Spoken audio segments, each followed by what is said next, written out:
Morning everyone, I am প্রিয়। আপনারা দেখছেন রাইডার নোভা ইউটিউব চ্যানেল। তো আমরা প্রায় এই সমস্ত কিছু ড্রেস ফ্রেস পরে সমস্ত কিছু ব্যাকপ্যাক আমাদের রেডি। এখন আমরা এখান থেকে বেরোবো। আমাদের বাইকে শুধু লোডিং করতে হবে জিনিসপত্রগুলো। আমার দাদাও লোডিং, বা আমাদের দাদা একদম পুরো প্যাকটা।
जय बजरंग बली, कर दे दुश्मन की बली। चलो चलो टाटा। चल सुन सुन টাটা।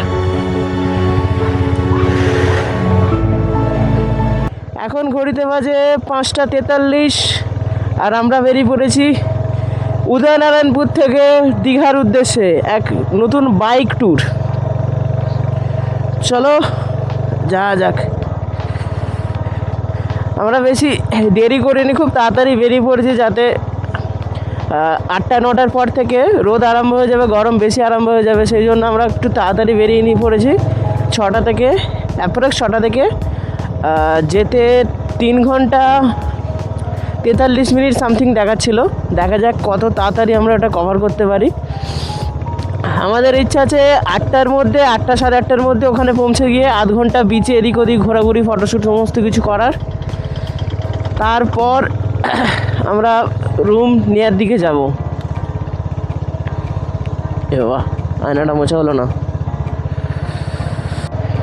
ফোনটাকে পকেটে রাখলে হয় না? ঠিক আছে, চলো আসছি। যাওয়ার সময় দাদার সাথে দেখা হয়ে গেলো, একটু কথাবার্তা বলে নিলাম।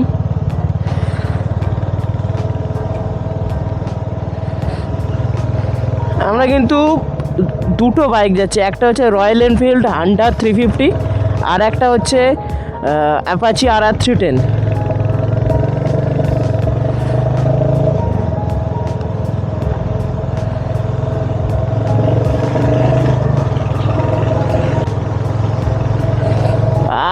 খুব সুন্দর। অনেক দিন পর কাজের ফাঁকে, কাজ থেকে ছুটি নিয়ে, ঠিক আছে, অনেক দিন পর নিজেকে রিল্যাক্স মনে হচ্ছে যখন এই বাইকের হ্যান্ডেলটা ধরেছি, গ্লাভস ফাভস পরে, রাইডিং গিয়ার পরে, একটা আলাদাই শান্তি। কাজের সময় শুধু ভাবতাম কবে ছুটি পাবো, একটা ট্যুর করব।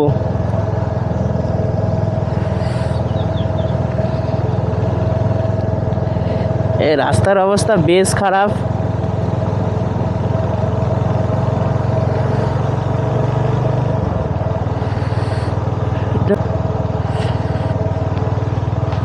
আমরা একদম নর্মাল স্পিড মেনটেন করে চলবো, 80 থেকে 90, হাইওয়েতে 90 থেকে 100, একদম নর্মাল স্পিড, অ্যাভারেজ স্পিড ধরে চলবে। এর থেকে উপরে যাবো না, এর থেকে নিচেও যাব না। দেরি হোক কিন্তু আমরা সেফলি রাইড করব, কোনো রকম রাফ রাইড কিন্তু আমরা এই রাইডে করছি না। এটা হচ্ছে আমাদের উদয়নপুর বাজার, এখান থেকে আমাদের রথ আরম্ভ হয়, হচ্ছে রথ। ঠিক আছে,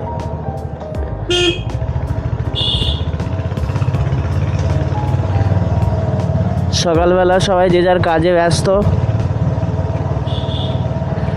উদয়নপুর পুলিশ স্টেশন একদম ফাঁকা।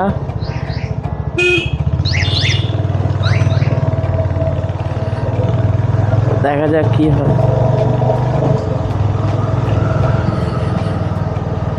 যে যার কাজের জন্য ব্যস্ত, কাজের মধ্যে চলে যাচ্ছে, আর আমরা কাজ কামাই করে ঘুরতে বেরোচ্ছি। এটা এক ধরনের নেশা ঘোরাটা, লাইফে আর আছে কি, এনজয় করে নিতে হবে। এটা হচ্ছে আমাদের উদয়নপুর মার্কেট।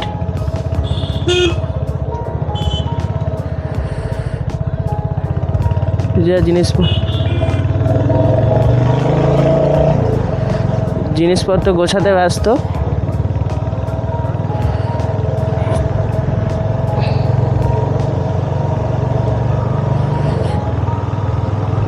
তো এর মধ্যে আমরা এক জায়গায় দাঁড়াবো, দাঁড়িয়ে যে যার আয়নাগুলোতে সকালবেলার জন্য কুয়াশা পড়ে গেছে, আয়নাগুলোকে পরিষ্কার করতে হবে।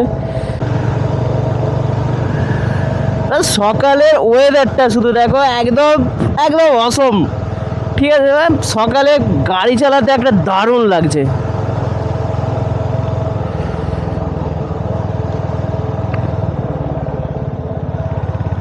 পেট্রোল পাম্প, পেট্রোল ফুয়েল ভর্তি করে নিলে হতো।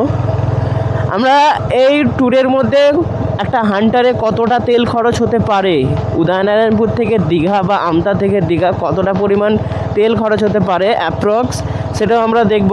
কিন্তু যে যেরকম চালাবে সেই অনুযায়ী বাইকের তেল খরচ হয়। কেউ রাফলি চালালে সেরকমভাবে তার তেল খরচ হয়। তো আমরা একটা অ্যাভারেজ ধরে যাব, 80-90 এরকম ধরে যাব। তো আমাদের তেল কত খরচ হচ্ছে, কত ফুয়েল তেল ইনজেক্ট করছি, সমস্ত কিছু এই ব্লগের মধ্যে তোমরা দেখতে পাবে।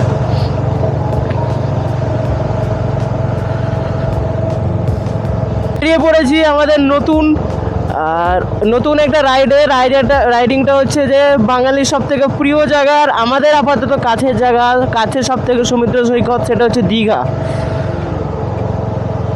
তো এখান থেকে দীঘার দূরত্ব দেখাচ্ছে মাত্র 3 ঘন্টা 48 মিনিট,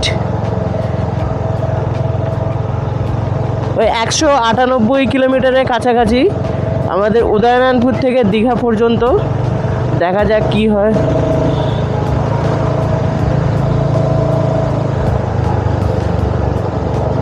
তো আমরা এখনো পর্যন্ত এসে গেছি রাজাপুর। তো আমরা একটা জায়গায় দেখিয়ে একটা ফুল ট্যাঙ্ক ভর্তি করে নেবো, দেখা যাক কোথায় করা যায়। হাসিনা হো লাগে স্মুথ। এই এবার কিন্তু গ্রামের সব থেকে বড় প্রবলেম হতে চলেছে, গ্রামের দু সাইডে যদি জমি হয় আর পাটবাড়ি হয়, তো এখন বোলতার উৎপাত বাড়বে। তো হঠাৎ যেতে যেতে দেখবেন বলতে এসে আপনাকে অ্যাক্সিডেন্ট করে দিচ্ছে, বা আপনি গিয়ে বলতাকে অ্যাক্সিডেন্ট করে দিচ্ছেন। তো এই প্রবলেমগুলো এবার আরম্ভ হবে। চারদিকে পাট চাষ আরম্ভ হয়েছে।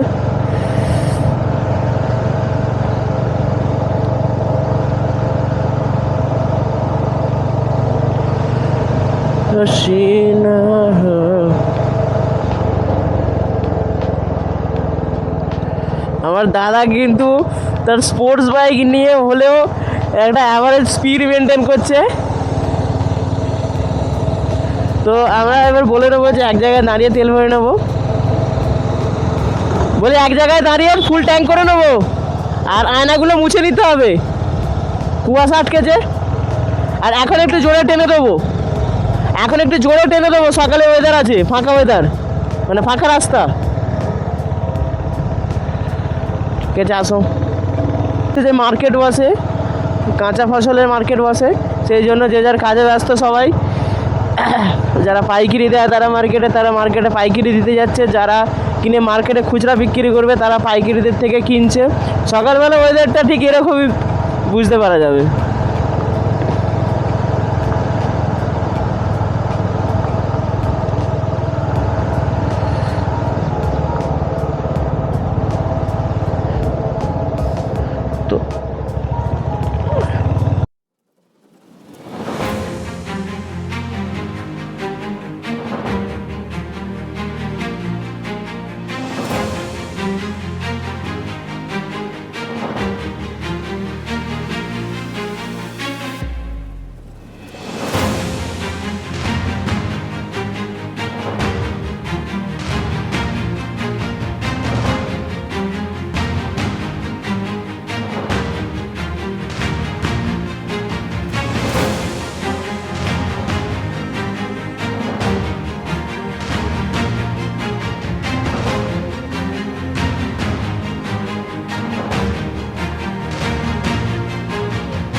আমরা নন্দকুমার থেকে বেরিয়ে চলে এসেছি। নন্দকুমার থেকে প্রায় 3 কিলোমিটার ভেতরে এসে ব্রেকফাস্ট করার জন্য একটা দোকানে দাঁড়িয়েছি।